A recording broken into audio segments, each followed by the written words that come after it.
Assalamualaikum warahmatullahi wabarakatuh. Eh, di sini saya Asep Cahyadi, guru SMP Bina Utama, CGP Angkatan 1 Kabupaten Tanggamus. Pada kali ini saya akan menjelaskan tentang koneksi antar materi dalam modul 3.1.A.8 tentang pengambilan keputusan sebagai pemimpin pembelajaran. Yang pertama, dalam pengambilan keputusan kita mengenal filosofi Patrap Triloka Ki Hajar Dewantara, pengambilan keputusan. Di mana dalam filosofi ini ada tiga. Yang pertama yaitu Ingarso Sang Tulodo, Ing Madya Mangun Karsa,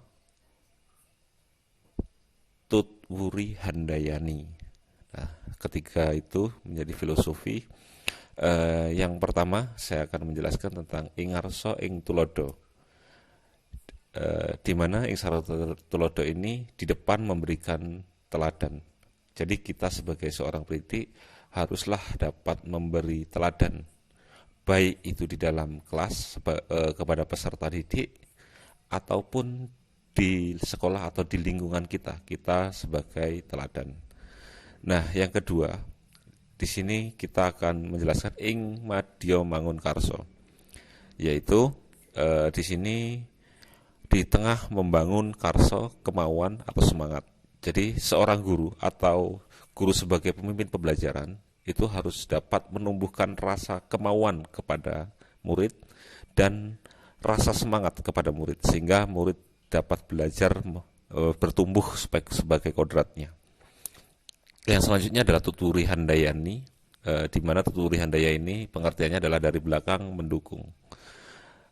Sebagai seorang pemimpin pembelajaran, guru hendaknya mampu mendorong secara fisik maupun secara moral sehingga anak dapat berkembang dengan baik. Yang selanjutnya yaitu prinsip pengambilan keputusan, di mana prinsip pengambilan keputusan ini yang pertama adalah berpikir berbasis hasil akhir.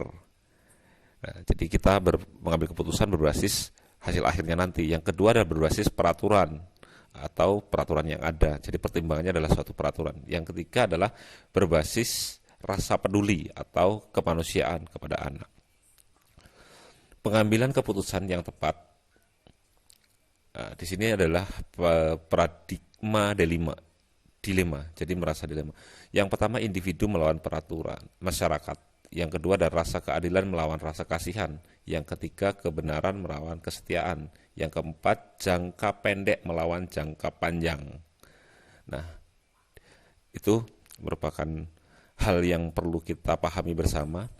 Nah, di sini adalah 9 langkah pengambilan dan pengujian keputusan. Yang pertama adalah mengenali bahwa ada nilai-nilai yang saling bertentangan. Harus kita pertimbangkan hal itu. Yang kedua adalah menentukan siapa yang terlibat. Jadi kita harus mengidentifikasi siapa yang terlibat dalam pengambilan keputusan. Yang ketiga adalah kumpulan fakta-fakta yang relevan. Itu sebagai penunjang dalam pengambilan keputusan. Yang keempat, pengujian benar atau salah. Di sini ada beberapa. Yang pertama uji legal atau sesuai dengan peraturan atau undang-undang yang ada. Kedua adalah uji regulasi atau standar operasional yang ada. Yang ketiga adalah uji intuisi. Dan yang keempat adalah uji halaman koran atau depan koran sehingga kita nyaman atau tidak ketika keputusan kita dipublikasikan. Kemudian yang kelima di sini adalah pengujian paradigma benar melawan salah. Jadi kita harus tahu apa yang kita putuskan itu benar atau salah. Yang keenam, melakukan prinsip revolusi sehingga keputusan kita benar-benar nantinya akan menjadi keputusan yang benar. Kemudian opsi trilema, membuat keputusan dan sebagainya.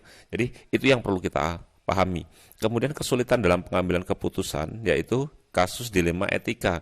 Dilema etika di sini adalah menyangkut tentang nilai budaya atau masyarakat di lingkungan. Yang selanjutnya adalah paradigma berpikir yang ada di suatu lingkungan tersebut. Dan yang ketiga adalah skala prioritas. Ini keputusan yang harus kita ambil berdasarkan hal-hal tersebut di atas, sehingga dapat menjadi keputusan yang baik nantinya.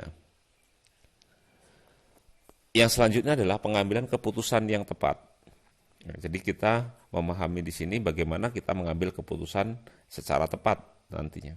Yang pertama adalah keputusan yang tepat. Di sini adalah lingkungan positif, kondusif, belajar merdeka, dan mempertimbangkan bakat anak. Yang terakhir adalah kesimpulan. Guru sebagai pengambil keputusan mempunyai peran sentral dalam pengajaran dan mendidik anak, terutama dari budi pekerti, budaya positif, dan tumbuh di sekolah. Kompetensi sosial, emosional yang menantang. Tentunya mendukung guru dalam mengambil keputusan di sekolah. Ditambah dengan